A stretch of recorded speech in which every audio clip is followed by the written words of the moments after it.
நின்று கொண்டே கண் திறந்து ஜெபித்தால் பாவமா, அல்லது நடந்து கொண்டே ஜோமன்னா தான் அப்படி என்ன பாவமா? நீ பைபிள் பாருங்களேன், எங்கேயுமே கண்ணை மூடித்தான் ஜோமனு வசனமே கிடையாது. இல்ல படுத்துக்கொண்டே கண்களை மூடி மனதுக்குள்ளேயே ஜெபித்தால் கூட பாவமா?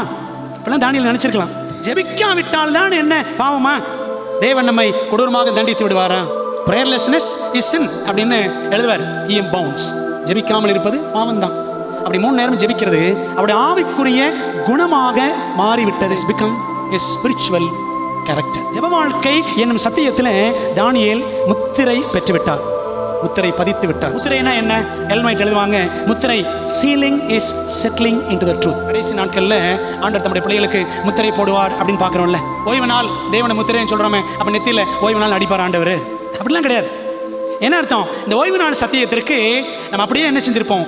உறுதியாக நிற்கிறவர்களாய் காணப்படுவோம்.